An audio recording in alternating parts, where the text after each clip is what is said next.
I hope you'll all enjoy it. The, the mic isn't on? The mic is on. Okay, go. Okay. Katie Green grew up listening to her grandfather tell stories on the front porch of their home in southwestern Virginia. Today, Katie lives in the wooded New England town of Princeton and travels near and far to continue the storytelling tradition. Katie tells traditional tales and myths and original stories in schools, libraries, and museums, and at special events. Known for her skill in finding the heart of a story, Katie brings characters to life with her voice and movement. Whether she's telling an original story or an ancient tale, listeners are drawn close by her wonderful voice and graceful gestures. Katie believes that every person has a story to tell. She has organized storytelling venues in central Massachusetts and volunteers her time to the storytelling community. She is a past president of the League for the Advancement of New England Storytelling. In 1998, she received a National Storytelling Association Service Award, and hundreds of educators have taken her storytelling course at Fitchburg State University. Katie is listed in the Massachusetts touring roster of performing artists.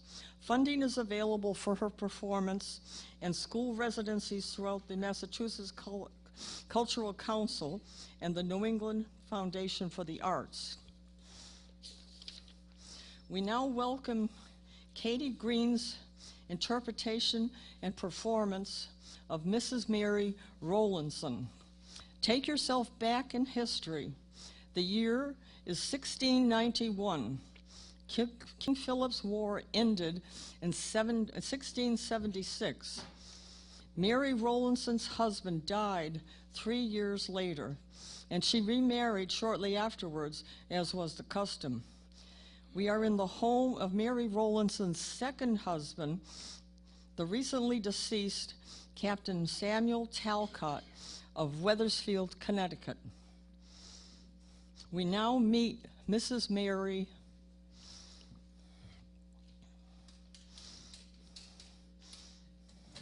Talcott.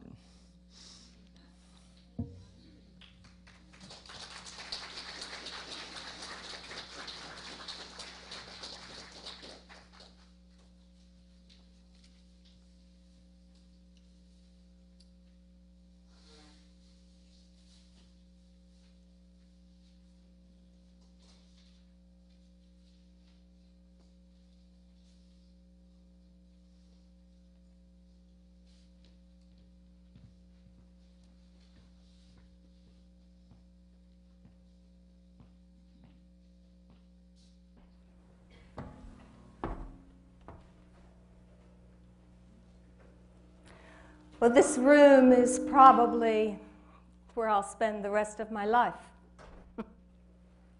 In the home that I was once mistress of.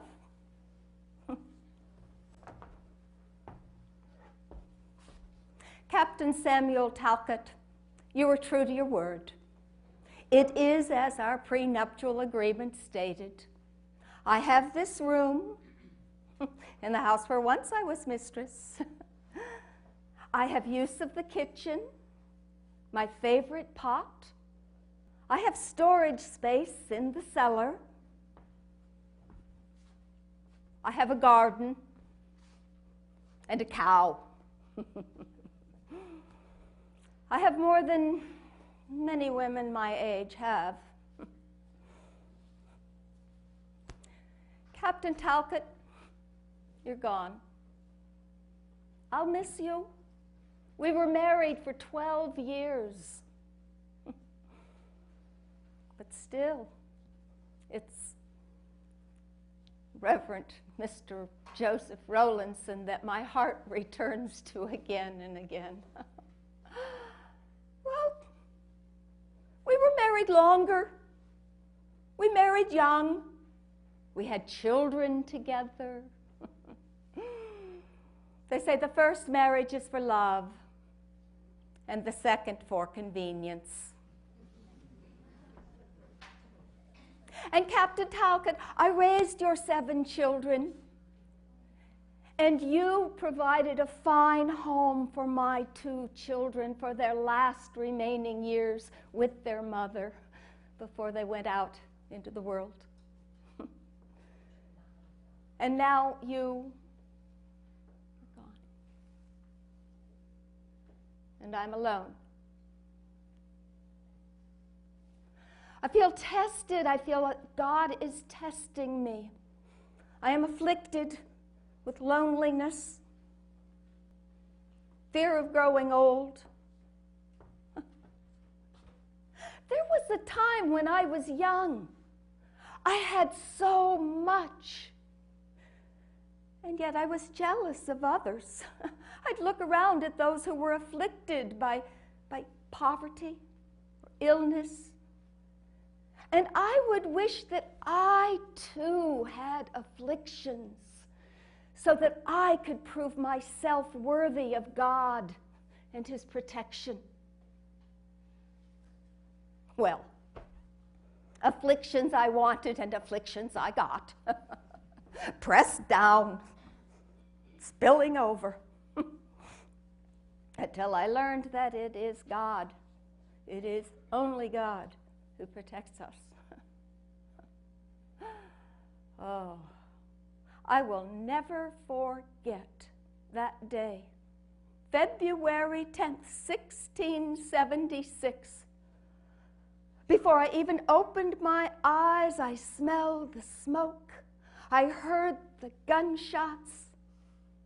I looked out of the window of our garrison, one of 5 in Lancaster, and the Indians were upon us in great number. Our friends or neighbors were running out of their houses, running to the nearest garrison. And in no time at all, our garrison had 37 people in it. 37. 12 were killed immediately. 24 were captured and only 12 of us returned. God alone knows what happened to those others. Well, my sister's husband ran out to protect us, and immediately he was tomahawked in the head and stripped of all of his clothing. And then her son ran out after him with his gun, and again he was tomahawked and killed. And inside, the garrison was filling with smoke, and we turned to each other, what should we do? What should we do? And the answer was, with God, we had to go out. And so I called my 2 children. Joseph was 14, then Mary was 10.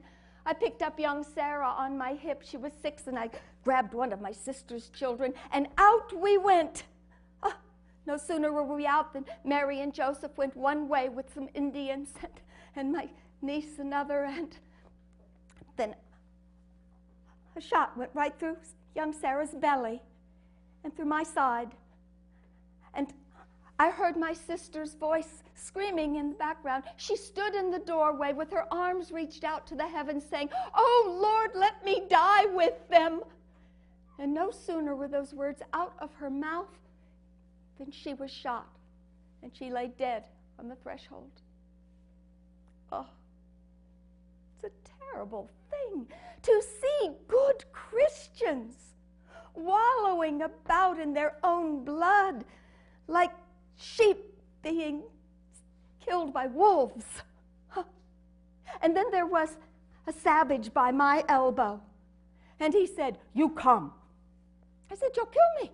He said, "You come." And I went with him. I went willingly with my child.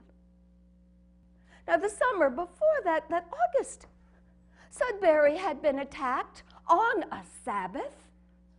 And I had said ever since that time that if we were ever to be attacked again, I would rather be killed than taken captive by those savage heathens. And yet, given the choice, I went with them willingly. We went less than a mile. up to George's Hill. And there I sat on a snow and ice-covered rock with my babe in my arms. She was bleeding. I held her so tightly that the blood from our wounds intermingled. And I could do nothing. She cried, and I had no way to help her. I sat there with all of those savages around me. They were jumping up and down and whooping and hollering with their faces painted, and they dragged all of our livestock, all of our animals up on that hill, and some of it they roasted, some of it they just burnt up, and others just lay there to rot. And I thought it was indeed, as the most Reverend Increase Mather from Boston had said repeatedly, these Indians are placed here by God, the scourge of the earth, to punish us from going astray. And now it was. With the next morning, we left, and I carried my child. She was crying for water, and I had none to give her. We walked. I was clumsy. The snow was deep. And one Indian took the babe and placed her up on a horse. And then young Sarah kept crying, I will die, I will die, I will die. And the Indians got tired of that. They didn't like any crying at all. And they gave her back to me. And I carried that child. The Lord made her light in my arms and gave me strength. I never thought I would be able to carry a 6-year-old child that long, all day. We walked for 4 days with no food and only melted snow for water.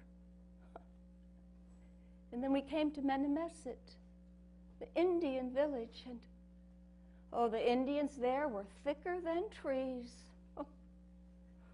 And I learned then that the Indian who had taken me from Lancaster, that praying Indian we called One-Eyed Jack, had given me to a Narragansett sachem by the name of Quennepin. And I was to serve one of that heathen's wives. He had 3 wives. One was young, and he had 2 papooses with her. One was old, and he spent most of his time with her. And then there was a queen of some sort, Huidamu. And I'd learned I was to be her servant. But there I sat in their teepee with all of those savages around me, holding my child Sarah, more dead than alive now, and crying for water. One of the women came over and looked at the baby. She said, Master come soon. Knock her in head. That was the comfort I got.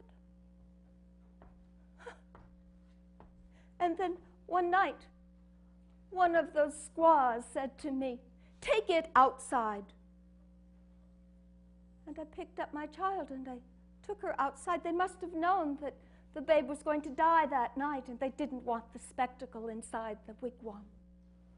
And so I held my babe, and I walked through Mennemesit, and I sang, and under those dark skies with the starlight and the cold winter, like a lamb, she gave up her soul to God.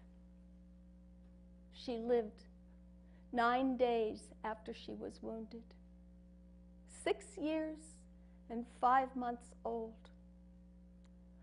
I walked all night holding my child, singing softly to her. And the next day, the same. And the next night, I lay her down on the ground, and I wrapped my body around her. There was a time when I could not stand to be near a dead person. As a minister's wife, it was part of my duty to comfort those with family members dying. But oh, as soon as someone died, I could not stand to stay in that house. But now, I held my dead child all night. The next morning, they knew she was dead. One came to me and said, "Master wants you." And I went to pick up my child to take her with me and was told, "Leave it." And I had to. I had no choice. I went to the wigwam and I learned that now I was to start serving Huidamu. She was a grand Wampanoag queen, and I was to be her servant. I would be serving a devil worshiper. Well, I made my excuses just as soon as I could, and I went back for my child, but she was gone. Where is she? Where is she? What have you done with my child? And one Indian came to me, and he led me up to a hill, and there I saw that the earth had been disturbed, and I understood they had buried her. And so I gave my child to the earth, and I committed her to that wilderness and myself to the God who is above all. And then I walked all through Minnemesset. I did not dare let my cries out. I held myself and I walked. And then I saw my daughter Mary. 10-year-old Mary was sitting out in front of a wigwam. Oh, but as soon as she saw me, she fell to crying, and they yanked her back inside the wigwam. I returned again and again to try to get a glimpse of her, but any time I came near, she cried, and they finally said, "You, be gone." Oh, those words cut me to the heart. There I was, being ruled by some strange people I did not know. One child dead, one I knew not where in this wilderness, and another nearby that I was not allowed to see. It is a wonder that God protected me and spared me from taking my life at that moment. I prayed for a sign that I had not been forsaken. Yea, though I walk through the valley of shadow of death, I will fear no evil. Thy rod and thy staff, they comfort me. And then I saw my son, Joseph, walking toward me. He said he had seen Mary, and he asked me if Sarah had died. I told him yes, and we wept together. He told me I should not worry about him, that he was with a village of Indians not too far away, and that he would be fine. He said that all of the men from his village had gone with all of the men from Minnemesset to burn Medfield, and that his mistress knew I was here, and she brought him to me. Oh, God works in mysterious ways. It was while I was in Minnemesset that another Englishman came to see me, a Robert Pepper. He noticed I was wounded. It was becoming quite stiff by that time. He said that he had been wounded at Beer's Ambush by the Connecticut River in September, and that an Indian had carried him away, told him that if he placed oak leaves on his wound, that it would heal, and so he did, and his leg healed. So later on, I placed oak leaves on my wound. By the wonders of God, God healed me. Oh, and then those savages returned from burning Medfield. You could hear them a mile away, whooping and hollering, whoop, whoop, whoop, whoop. And they all marched right into Minnemesset, even the men from the other village. And they circled round in front of all of the sachems' wigwams, and they whooped 23 times, signifying that they had killed 23 Christians. And they swung English scalps, and they insulted the English people, yelling insults. And they painted their faces, and they jumped up and down and up and down. And one Indian came over to me and said, "You have Bible?" I said, "No, I have no Bible." And he gave me a Bible. This one. In my afflictions, God sent me a Bible. Well, the next morning I opened it, and it fell to Deuteronomy 28. And I read, "Oh, that I and all of my people, because we had left the ways of the Lord, were being chastised, scattered across the land by our enemies. Oh, curse after curse I read, because we had gone astray." And I remembered all of the Sabbaths that I had not kept as I should have. And I remembered the times that I had not disciplined the children strictly enough, or I was too permissive about their scripture studies, or the times that I had loved Mr. Rowlandson more than I had loved God. But somehow, God gave me courage to keep reading. And so I read to Deuteronomy 30, and in chapters, or rather verses 7 and 8, it told me that God would have mercy. If we returned to his ways, then God would gather all of the people, no matter how scattered they were, and God would place all of those curses upon our enemies. That gave me a lot of comfort.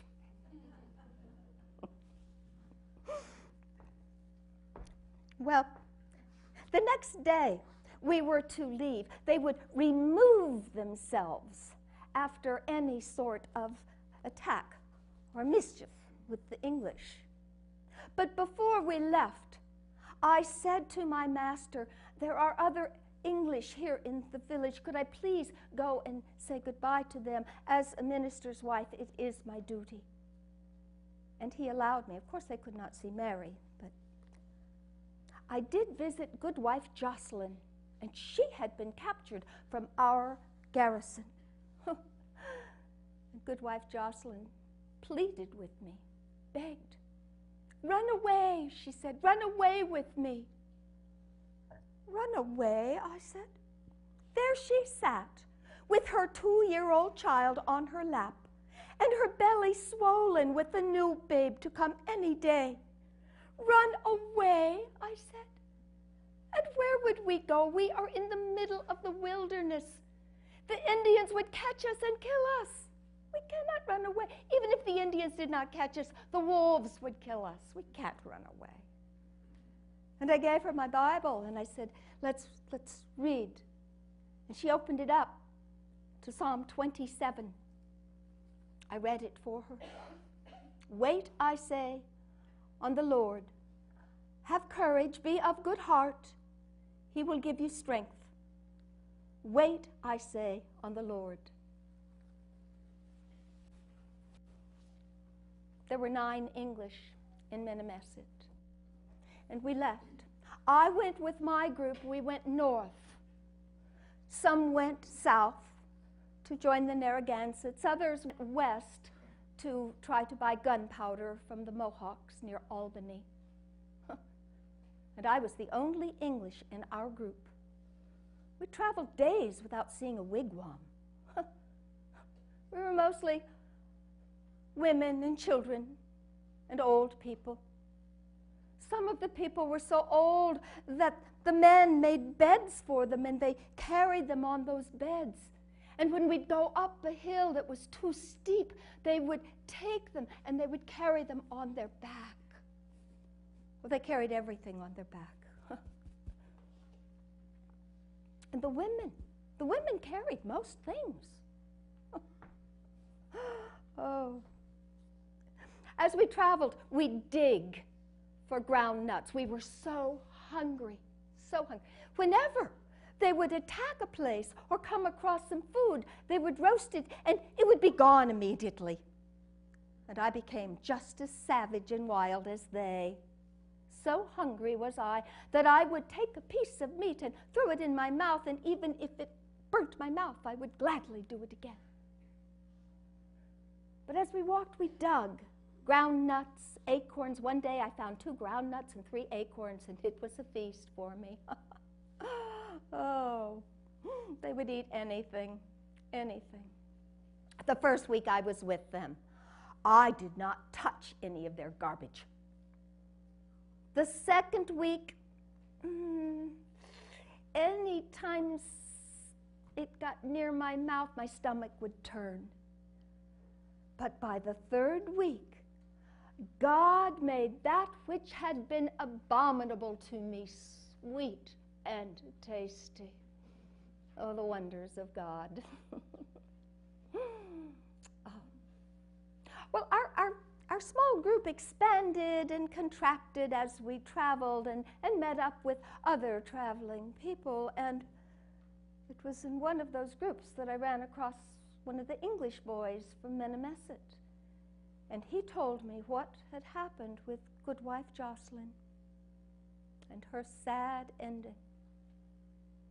He said that after we left, she continued to beg and plead that they should let her go, that she should go home, and they finally got tired of it. They took the Goodwife Jocelyn and her 2-year-old child and placed them on the ground, removed all of their clothing, and then they danced around them, jumping up and down and whooping and hollering until they got tired of that. And then they built a fire. They knocked them both in the heads and they burnt them. And then they said to the other English children there, if you say you want to go home, same thing happened to you. Oh, they were barbarians. Barbarians. No ties to the earth. Or they lived in wigwams that the women built. They'd take saplings and bend them, and then cover them with branches and leaves. And inside there was no furniture, no chairs, no tables, no beds. Why, can you imagine an Englishman sitting on the ground taking his supper? Ridiculous. And they should have known better. After all, they were praying Indians. They had promised to take the Christian ways, a lot of them had, and they had promised to live as Christians and as English. John Eliot even took the trouble to learn their language, and he printed a Bible for them so they could learn to read and to write, and some of them did. Tried to civilize them. And then Daniel Gookin created praying towns around so that they could live separate from us and practice the Christian ways. Oh, but they didn't stay in their towns. They would still come out and walk on our God-given land. Well, the Massachusetts General Council knew that they couldn't be trusted. And in fact, Mr. Rowlandson and I did not really share the points of view of John Eliot and Daniel Gookin, but we had to make appearances. And so we took one young Indian boy into our home so that he could live with Christians. But those Indians, they couldn't be trusted to stay in their villages. They would come out sometimes, and so the Massachusetts General Council passed more laws and said, no Indian should walk on our land unless he was fully dressed in English clothing and accompanied by an Englishman. And if he did not, he could be shot on the spot or taken to Boston to be executed at the Commons or sold into slavery down south. But still, we were worried, and those Indians, they made such mischief. They would come and steal our food sometimes. They would take our animals. Why, sometimes they would blind our cattle or disembowel our cows. They hated our cattle. And so laws were passed that some of them, praying Indians, should be removed and put out on Deer Island in Boston Harbor. And they were. Maybe 500 of them. Oh, Daniel Gookin and John Eliot, they went out there a few times carrying food and supplies for them, but they'd eat anything. The bark off trees, acorns, beaver, bears, snakes, squirrels, all sorts of birds. Or if they found a dead horse, or if they came across a bone and it was filled with maggots, they would just simply hold it over the fire and let the maggots drop out. And then they would take that bone and they would boil it in water. And then they'd drink that broth. And when all that broth was gone, they would simply put more water into the pot, boil it. And then when that was gone, they'd take that bone and they would beat it until it was soft enough to eat. Barbarians. Once they killed a doe, and they gave me a piece of the fawn inside her. I remember that meat was so sweet and tender. I could eat the bones and the cartilage with no trouble at all. Oh, we crossed 4 rivers. Oh, it was cold, cold, cold going north, ice flows. We came to that first wide, wide river.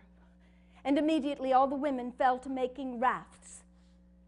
And they piled brush on top of one, and I was to balance myself on that raft, pushed out into the river.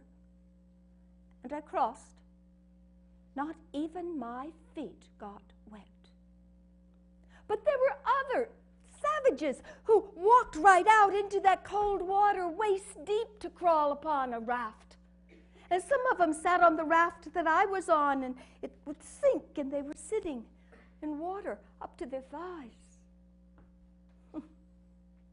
Oh, the second river we crossed, it took 2 days for all of us to get across. And while we were waiting, my son Joseph came to me. He was traveling with another group of Indians, and his mistress knew that I was there and gave him leave to come and see me. And so we sat. I picked lice from his hair, and we talked about how life had changed for us. I told him, the Lord giveth, and the Lord taketh away. I asked him if he'd read the Bible, and he said yes. And so he picked it up, and he opened it, and it fell open to Psalm 118, which he read, verses 17 and 18. I shall not die, but live, and sing the praises of the Lord. He hath chastened me, but he hath not given me over to death. Oh, I return to those verses again and again for comfort. And I prayed that my son would be safe with the Indians. God forbid they should sell him to the French. That would be even worse than being with the Indians. One time we crossed, and I looked back across, and I could see on the other side of the river the English. I saw their red coats. But they didn't cross the river after us. I figure God did not give them the courage. Either that or our chastisement was not over yet. And then finally we came to where we were going, and that was to meet King Philip, whom they called Metacomet. King Philip, I'd heard of him. He was that Wampanoag sachem who had been causing so much trouble. He was actually the son of Massasoit, who welcomed the Pilgrims. Well, I had heard that King Philip's plan was to gather all of the Indian people, all of those heathens, the Narragansetts and the Nipmunks and the Wampanoags, and then just push the English back into the ocean, make them go back where they came from. And I remembered when I was 15 and my family and I left Salem to move to Lancaster. My mother and I sometimes looked out the window and we might see an Indian walking across our land. And we would say, where do those people come from? What made them into devil worshippers? Is it this wild New England woods? Will we become like them if we stay here long enough? Well, then we were across the river. And as soon as I arrived, we went in canoes. And as soon as I was on the other side, a great number of Indians came and sat around and circled me, and we all sat down. Well, they started talking and laughing, and I just broke out into tears. It was the first time I cried in front of those savages. But it was as though in Psalm 17. There we were, we crossed the river of Babylon. We sat, we wept when we remembered Zion. One Indian said, "Why you weep?" "You're going to kill me," I said. "We no kill you." And then one woman gave me 2 teaspoons of cornmeal, and another gave me a half a jar of peas. And I was taken to King Philip. Oh, when I first saw him, I have to admit I was impressed. He stood tall and straight, not wearing near enough clothes for the March day. But I had been with those savages so long that even the feathers in his hair and the shells hanging from his neck looked somehow regal. Well, he motioned to me I should go into his wigwam with him. So I did. And he offered me tobacco, a great compliment in those days. Oh, I refused, of course. There were times when I used to take tobacco before I was in captivity. I remember I would smoke a pipe, and then I would sometimes smoke another pipe, and long for a third. But now I could see tobacco for what it was, an instrument of the devil, just designed to take us away from our scriptures. Well, Philip asked me to make a shirt for his son. By that time, they knew that I could sew and knit. It all started one day when I was with my mistress, Weedamoo, and I noticed that her stockings were too large and they were filling up with snow. So I said to her, "Give me your stockings. I can unravel them and knit them to fit you." And I did. And then after that, everybody wanted me to knit a cap or make a shirt, and they would pay me with what they could, and I would trade. And I made my way that way. Well, there we were with Philip, and there was one man who asked me, he lived by the river, he asked me to make a shirt for his son. And so I did. But he didn't pay me. After that, every time I walked by his wigwam, I would say, "Pay me, you owe me." Finally, he said, "You make shirt." So I made another shirt and gave it to him. This time he paid me. He gave me a knife.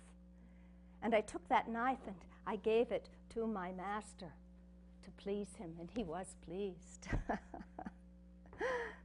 And then the men decided that they needed to go and attack Northampton. And so they did their rituals, and they whooped and they hollered and they painted themselves and they left. Shortly after they left, a papoose died. Oh, and all of the women got together, and they mourned and they moaned all morning long, and then they buried the baby. And then they mourned and moaned some more. Oh, of course, I did not take part. And when it was all over, my Mistress Sweetamoo came back to the wigwam, and she found me sitting and reading my Bible. And she came in, snatched my Bible away, and threw it out into the woods. Well, you can be sure after that she never saw me read my Bible again. I would make excuses to go out, and I would read the scripture and pray in private. And then King Philip's maid came to me. She said, "You give me apron." She wanted my apron. I said, "No." I needed all the clothing I had. She said, "You give me apron or I rip." "You rip my apron, I'll rip your coat," I said. Then Sweetamoo got angry. She picked up a stick and she swung it around and she threw it at me. King Philip's maid had gone outside by that time, but that stick came so fast at me, it's a good thing it missed, because it stuck straight up in the mat. You can be sure I followed King Philip's maid outside and I gave her the apron. I did. And then they all came back from Northampton, whooping, hollering, and carrying on with their foolish satanic rituals. And then we were to remove ourselves the next day. We started north, and everyone was starving. King Philip sent one of his best sachems back to Mount Hope because there was some corn buried there, Canochet, but he never returned. And then we turned around and we started walking south, and I realized that we were to walk back where we came from, and I thought there was no way I could possibly retrace all of my steps. I pleaded with them, I begged them, "Please just put me on a horse and send me to Albany. Sell me for gunpowder." That's how desperate I was. And I had learned that they were keeping the English captives to sell back for money. They did. We were going up a hill. It was so steep, and most of the snow had melted. It was icy and wet, drizzling, colder even than it was when it was snowing. And I was so faint of heart and so hungry that I thought, certainly the Lord is preparing me for my eternal life in heaven. And I thought, oh Lord, Thou hast chastised me with good judgment. Thou knowest my judgment. That's Psalm 119, verse 71. Or is it 75? We walked south. The days were getting brighter, and my spirits were starting to improve, especially because I heard that an Indian had been sent to us with a letter from the Massachusetts General Council about getting the captives back. And I turned to my master Quanapin and I said, "Will you sell me to my husband?" And he said, "Nooks," which means yes. And then Weedamoo, my mistress, decided she was not going to take another step. She stopped, refused to move. Oh, Guanapin pleaded with her and begged her, come, come, but she would not move. Finally, he said, you stay. Come Wachusett. I meet you there. And I had to stay with Weedamoo because I was her servant. There I stayed, so close to my release. And yet I had to stay with this devil worshiper. And she sat in her wigwam, putting dress after dress after dress on, French dresses, Dutch dresses, English gentry dresses, and then bracelets and earrings she'd hang from her ears. And then she took powder and powdered her black hair all white so it would look like a wig. Oh, and there I sat. I had to serve her. I, Mrs. Mary Rowlandson, wife of the Reverend Mr. Joseph Rowlandson, minister of Lancaster, daughter of John White, the proprietor, first proprietor of Lancaster. I was serving a Satan worshiper, a devil worshiper. But I had no choice. I had to. And I prayed for forgiveness. And the day came when Weedamoo decided we could continue. I remember we were so hungry. We came to an Indian village, and there were 4 English children there. And then I was told to leave our wigwam. But Weedamoo was having company. There was no food for me. And so I had to go somewhere else to find food. And I went to one wigwam. They were cooking tree bark with cornmeal. But they had nothing for me. And I went to another wigwam. Nothing. Another, nothing. And finally, I came to the wigwam where there were 2 English children. And they were cooking horses' feet.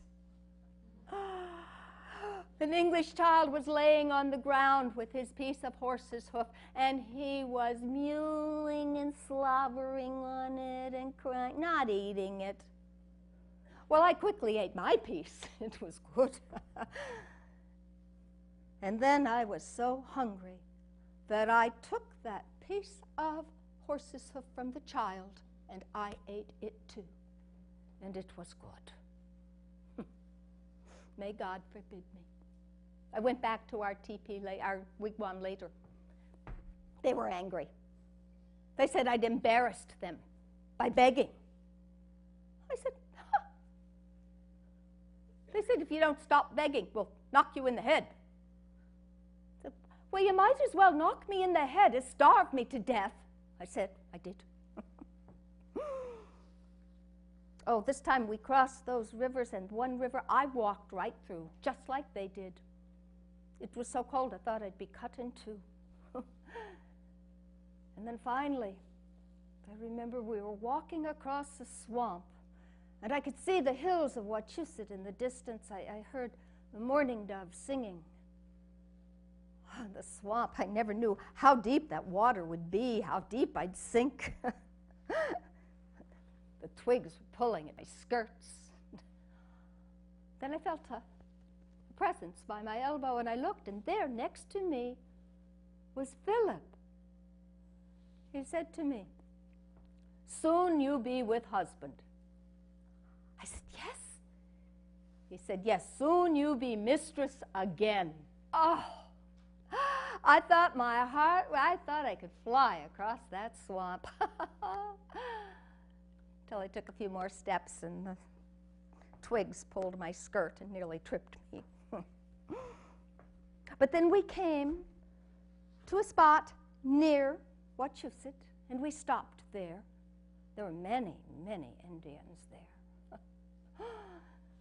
And shortly after, 2 praying Indians rode up, Tom and Peter.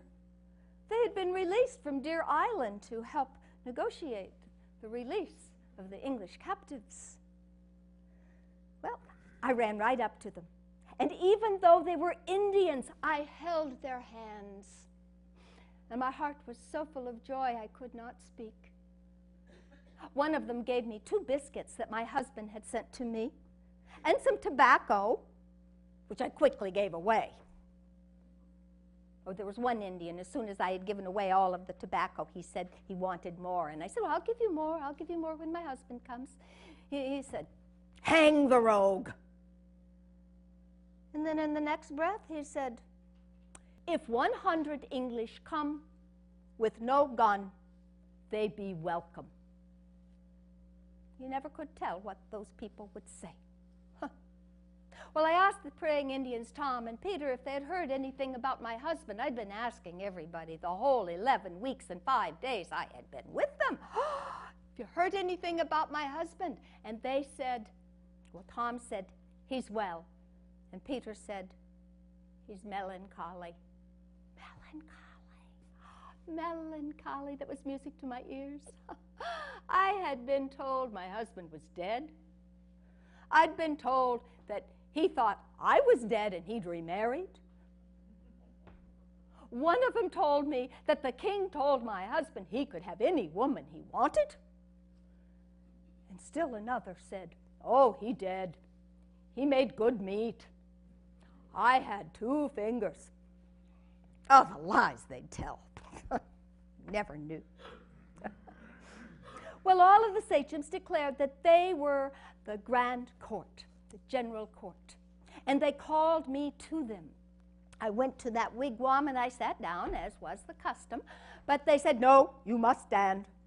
They are court now. So I stood up, and they wanted to know how much my husband would pay to have me back. The Indians had taken everything we had. But I knew if I said a small amount that they would think me worthless. And I was afraid they might do away with me. And so I said, 20 pounds, not knowing where such a huge sum would come from. Well, the note was written. John Printer wrote the note, and it went back to Mass General Council. And then the Indians, they made ready to attack Sudbury. Oh, they all dressed and jumped up and down and held their ritual and gathered. 500 of them going off to attack Sudbury. And they made their numbers look even bigger. There were even women in the group. They put the women in the center of the group, and the women held sticks to look like rifles so it would look like even more Indians were attacking. I even saw one squaw with her papoose on her back. And off they went. And when they came back, oh, they whooped and they hollered. And they made their rituals, but it was not with the same enthusiasm. It was as though they went off with the devil telling them they would have a victory. And when they returned, it was as though the devil had told them no. And yet, there were almost 100 whoops to signify that they had killed almost 100 English in Sudbury. And yet they came back as dogs almost, with their ears torn. It was hard to believe they'd had a victory. Oh, they brought one Englishman back as a captive, and I asked him, is it true? Did they win? Did they defeat Sudbury? And that Englishman said, it's all too true. Well, the next day, they removed, and we went to another encampment, not very far away, by Wachusett. And there were thousands of Indians there. We walked up, and I remember walking past a huge rock that seemed to be rising up out of the hillside. Taller and taller it became until it was taller than a building. And I looked up, and all these savages around. I thought for sure this must be a temple to worship Satan. We stayed there in the rain. A couple of days later, the praying Indians, Tom and Peter, returned, and this time they had Mr. Hoare from Concord. The Indians liked Mr. Hoare because he was one of the few English who stood by John Eliot and Daniel Gookin and spoke out against the relocation out to Deer Island. But all of the sachems, they said, no, she cannot go with you. Her husband has to come for her. And so there I sat. Well, John Hoare had brought a feast to share with the Indians, but they had stolen that. Finally, my master, Quanapin, sent John Printer to see Mr. Hoare with the request that if he gave him a bottle of liquor, he would say that I could go home with Mr. Hoare. And then Philip heard what was happening. He called me to his wigwam. I went. He said, now I, only sachem, say you must have husband come for you. They all agreed I could go home with Mr. Hoare, except for Philip, now that Quanapin had gotten his liquor. Well, Philip did not want me to go home with Mr. Hoare because he thought that Mr. Rowlandson was not coming for me because I had been a bad wife.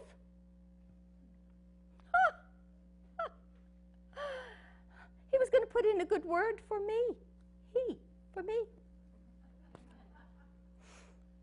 You know, there were those who said later that I had been forced to marry One-Eyed Jack, that savage who took me away from Lancaster. But they weren't true. The whole time I was with them, not one Indian made an improper move toward me. Well, King Philip said to me, what you give me, put in a good word for you. Whew. Well, I had to play along. I still didn't know if I would be killed any minute. So I said, what would you have? And he said, 2 coat, half bushel of corn, 20 shilling in money. There he was, the great Indian sachem, begging from me, a poor Puritan woman. Well, the next day, the General Court met with Mr. Hoare, and it was agreed I could go home with Mr. Hoare. All of them went and stood up on that huge rock, all except for King Philip. He stayed in his wigwam. And the 20 pounds and those things that Philip wanted were exchanged. And then I got on a horse and I rode away with Mr. Hoare and the Indians. And as I looked back, I looked at that huge rock again. And this time it reminded me of the ship Arbella that my family and I had come to this New England on when I was 3 years old. It reminded me of the Arbella. And I thought of John Winslow's sermon that was posted on the ship, of the city on the hill, about how we would create a city on the hill so that the world could see how true Christianity, with all of its love and justice, could be. And I rode away. The Indians called out, "Send some bread." Went through Lancaster. It was burnt to the ground. Not even a chicken was left. And I said, I once lived here for many years with friends and family. Not one Christian lives here now. And then on May 5th, I was reunited with my husband. Oh, it was a great day. Of course, we were still suffering because we did not know where our children were. But soon, Joseph came in from Ipswich, and our daughter Mary was released in Providence, and we were all together again. And the Lord provided the good neighbors. And my husband, Mr. Rowlandson, your sermons were in such demand. Everyone wanted to hear my story about how my faith in God had preserved me and redeemed me. And you traveled all over New England. Until finally you were given this church in Wethersfield, and we came here. And it was on November 21st, 1678, that you gave your last sermon. He called it The Possibility of a God Forsaking a People Who Were Near and Dear to Him. Yeah. You opened it with Jeremiah chapter 33, verse 23. And when the people shall ask thee, what is the burden of the Lord? Then you shall answer, what burden? I will even forsake you. Yes. And 3 days later you died. A healthy 47-year-old Christian man. Well, I felt forsaken. I did feel forsaken.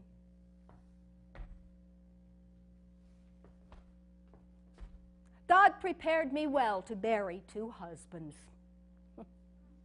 Yeah. I learned in my 11 weeks and 5 days with those heathens that it is only God who can bring you through, and I must have faith. Captain Talcott, I don't know that your son Samuel will maintain this house. Who is to say your sons, the other sons, will pay my allowance? I could end up homeless. I could be impoverished. I could end up a servant. A servant. But then I remember, I have been tested. And there was a time when I would have given the world to have been a servant to a Christian.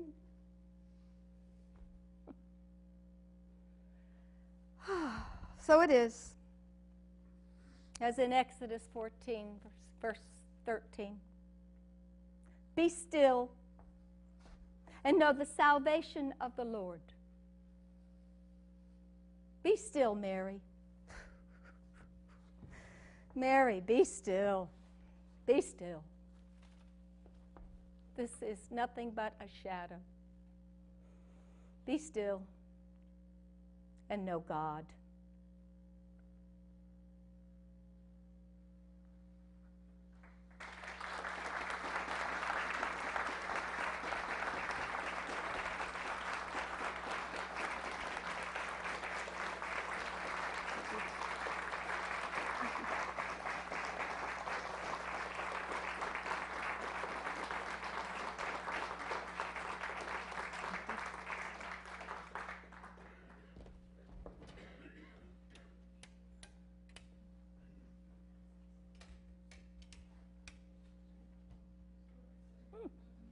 Quite impressive.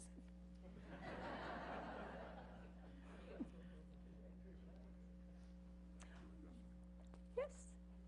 If any of these people might have a question to ask Mary, Mrs. Mary Rowlandson, she would attempt to answer them. Any questions to ask Mrs. Mary Rowlandson?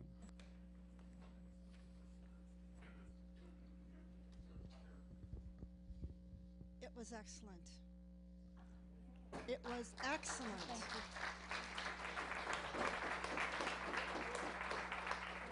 I would like to know what prompted you into this character. What prompted me into the character? Well, I live in Princeton, so I've gone back and forth on Route 140 for decades, looking at this historical marker and wondering about it.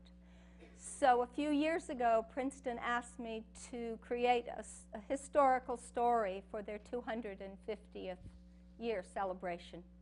And that was the story that I had to tell. So, and I will answer as Katie. She was going to answer as Mary, but Yeah. if you want Katie, here is Katie Green. Was that 140 a historical marker about the Great Rock? Yes. And where is that rock? Is it on Mount Wachusett? It is a little bit north of Mount Wachusett on Route 140.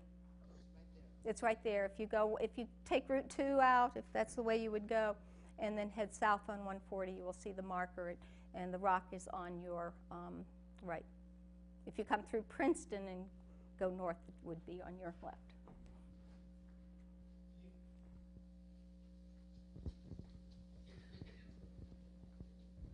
Hi. Do you have any thought as to why you, as a minister's wife, were treated differently? Was it because of your status? Or Mrs. Mary Rowlandson was known to the praying Indians to be a woman of importance, being married to the Reverend Rowlandson. And in those days, it was the minister who had prime. He was the head of the town, the government. It was rather a theocracy. Anything that the town people might decide could be totally overruled by the minister. so was it a practice? I understand. Thank you. Was it the practice of the Indians to rape the women? I'm sorry? Was it the practice of the capturing Indians to rape the white women? Absolutely not. No. No, the Indians did not rape women.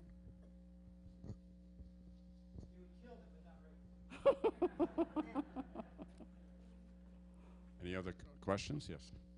I knew there would be.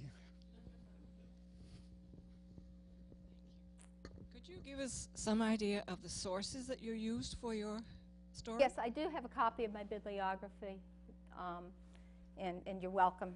I'd like to give you one. Of course, the primary source was Mary Rowlandson's journal, which was written with much, much encouragement from Reverend Increase Mather, and also another reverend who was from Salem by the name of Hubbard.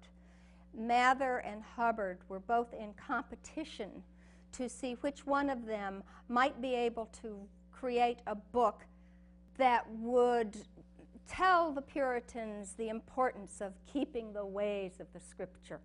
So this contest was going on between these two ministers.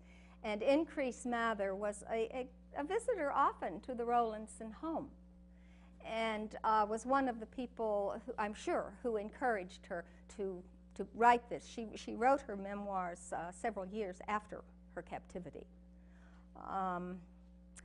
And there are many scholars who say it's written in two voices, that perhaps Increase Mather added his own perspective quite often, especially because a lot of the Bible verses that she quotes are the same Bible verses that Increase Mather's sermons hold.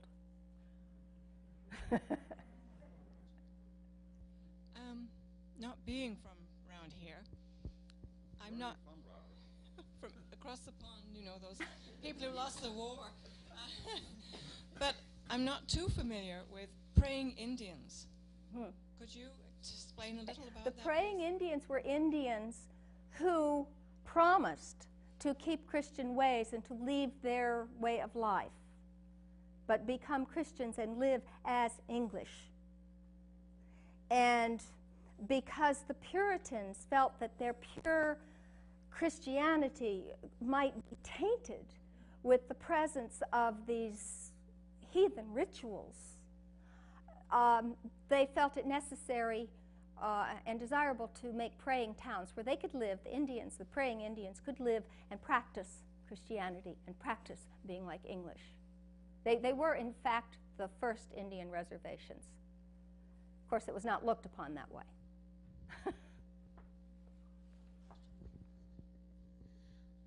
Hello. I'm descended from Margaret Eames, and she was a 9-year-old child taken from Framingham at the same time to Lancaster, and then she ended up in Canada, and she was eventually redeemed back. Did many of the Inch children get back? I know Margaret did, because I'm here. But did many of the others get back, do you know? I don't know those statistics. I'm sorry. I just do know that Mary says in her book that 24 were taken and 12 were returned, and she didn't know what happened to the others. That's from Lancaster. But yes, there were people who stayed with the Indians. Did Mary ever share her story publicly, or was it only through her husband's presentation? See, that was one of the difficulties in creating this presentation. No, it would not be appropriate for a woman to be speaking in public. Mary's mother was known to be an outspoken Puritan woman, though, and she did speak quite often in their meeting, which was unusual. So she had some background in her family of strong women.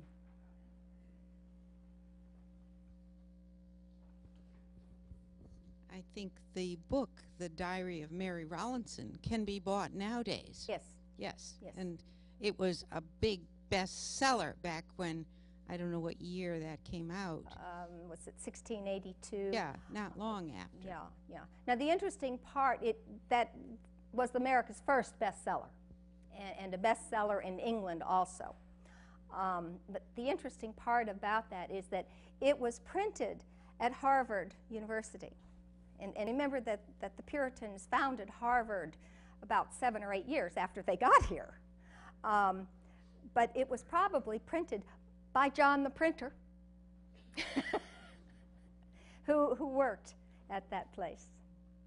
The Puritans had set up even arrangements for praying Indians to become students at Harvard. Not many of them stuck it out, or, you know, I don't imagine it was very hospitable. But,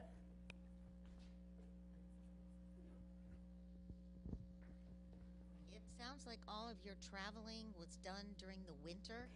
most of it was. Just the conditions must have been awful. People get sick and die of pneumonia. Yeah. Now she says that she did not see any Indians die, discounting that papoose that she does report dying. And apparently not many of them died at that time. However, once they were back at Wachusett and they had those thousands of people at the foot of the mountain and the earth, there was no way they could eat or be sustained. They were literally starving to death. After the war was over, that was when many, many of the Indians died from malnutrition and illness.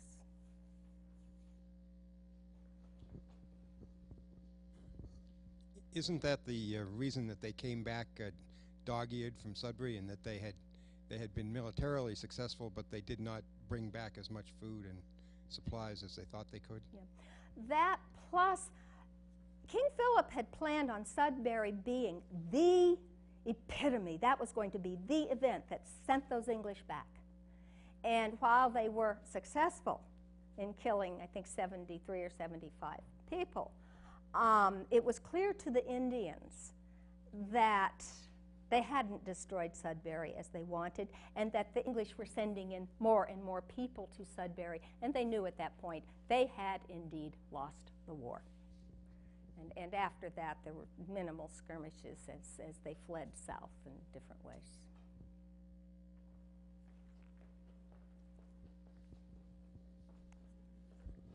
I think that this is one of Sudbury's claims to fame, that this King Philip War, which was a push to get the English out, started in the west and just came forward, burning all the towns in its path until it got to Sudbury. And that was the last final big battle of King Philip's War. And there were other minor skirmishes through the summer following. And by the end of the summer, one of the Indians actually killed King Philip. And so it was really over. But it was that final push to Sudbury which left them still not where they wanted to be, which is worthy of note. Right. Yes, it was John Alderman, who was an Indian who finally did kill King Philip. under the direction, I believe, of Benjamin Church, who was a very vicious Indian fighter. And Alderman was given one of Philip's hands, which he kept pickled in a jar, and for a drink here or there, he would show it off. There is another piece of paper, and I apologize that I didn't have enough printouts for all of you. I can send it to Lee so he can get more information if you want. But I do have another printout that sort of gives a slight synopsis of what happened to King Philip, to Huidamu, and to some of the other cast of characters. Were the Indians that were in the battles aware of what happened to King Philip when he was captured? I imagine so. His body was quartered and his head was placed on a pole that stayed outside this town of Plymouth for quite some time, and people knew. Yeah, people knew.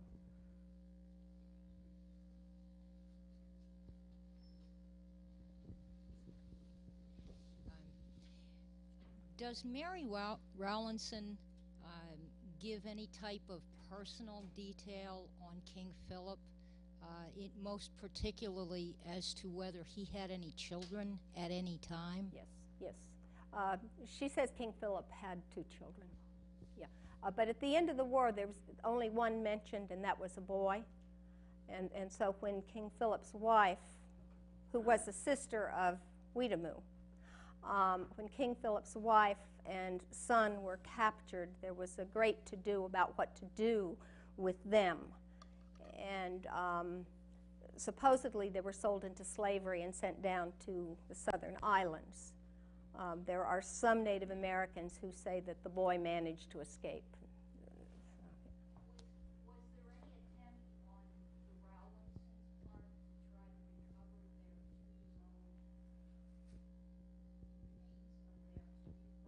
Oh, 6-year-old Sarah, you mean?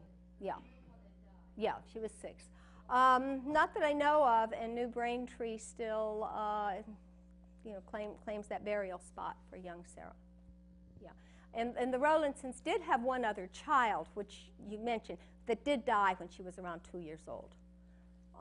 But that was before they had the other 3. That was their first child. Any other questions? Ah.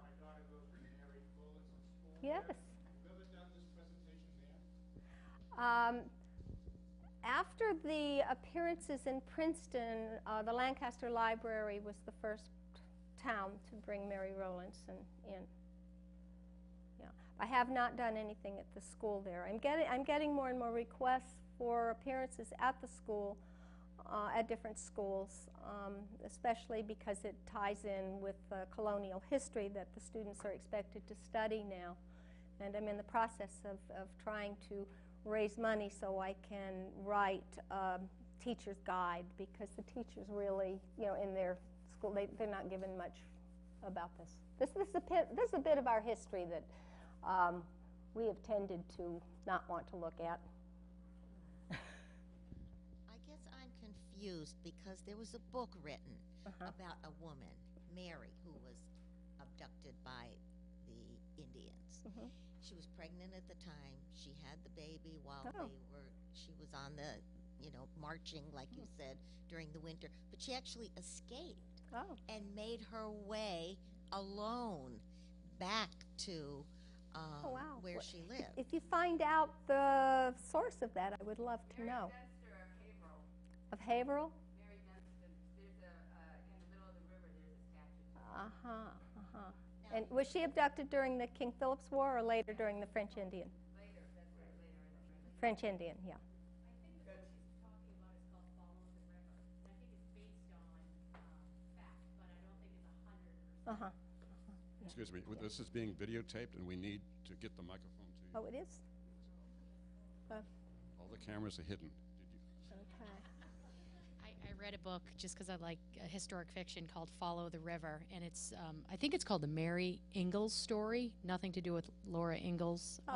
Mary Ingalls. And they actually even made a movie out of it, and it's about a woman who's pregnant who gets captured and I think most of it is based in fact, but I don't think it's 100%. That sounds interesting. It kind of parallels the Mary Rowlandson situation. And many times people might bring up Hannah Duston, who was also captured by the Indians. And in fact, do you know the interesting wrinkle of Hannah Duston? Because you're nodding so vigorously. That one of the Indians who captured Hannah Duston and her son and the other English there was the Indian boy that the Rowlandsons had taken in as a servant. Yes. And Mary Rowlandson never changed her mind about how she felt about Indians. Did Mary Rowlandson continue to live in her second husband's house until her death? I haven't been able to find that out quite yet. Good question. Thank you. Any other questions? Oh, thank you for asking. I brought 2 CDs with me. One is of my Egyptian Myth and Magic program, which is a multimedia program, but that's only the soundtrack. It's voice and music with an excellent percussionist from Western Mass. It's a double CD, and it's a show that has been performed up and down the East Coast in art museums and galleries. And the other is, yes, The Red Hat, which is for young people and their adult friends. And it's, I'm kind of proud of it. It's received 3 national awards, and I had a lot of fun making it. Oh, and there is a cassette. For those of you who still have audio cassettes, yes, I have not put this on CD because people tend to go to CD Baby to purchase CDs. But that is an audio cassette of 3 fairy tales. Right now, you don't have a tape or a CD of this program. I don't have that. That's The Little Mermaid. And I do not have a CD of that. There are a few tapes. Any other questions? I just want to make note that this is sponsored by the Sudbury Cultural Council. Thank you. And the Massachusetts Cultural Council.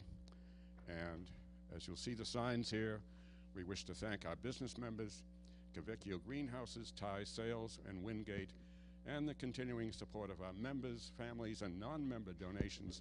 And we wish to thank the town of Sudbury, the Sudbury Selectmen, who allowed us to be on the 2nd floor here, and the town manager, who allowed us to move the tables for the first time ever because they no longer have glass tops, and to use the stage, which as far as I know, I don't have any memory of this stage and the lighting you see ever being used before. So, wow. Thank you. Thank you. and we do have our maps and our note cards, all Sudbury material and books that Dr. Howes will willingly sell you at a reasonable price. And thank you everyone for coming. Pardon? And the refreshments. Okay. Yes, Terry. Don't forget that donations are more than Yes, we're a poor society. Yes, indeed. Thank you very much for inviting me.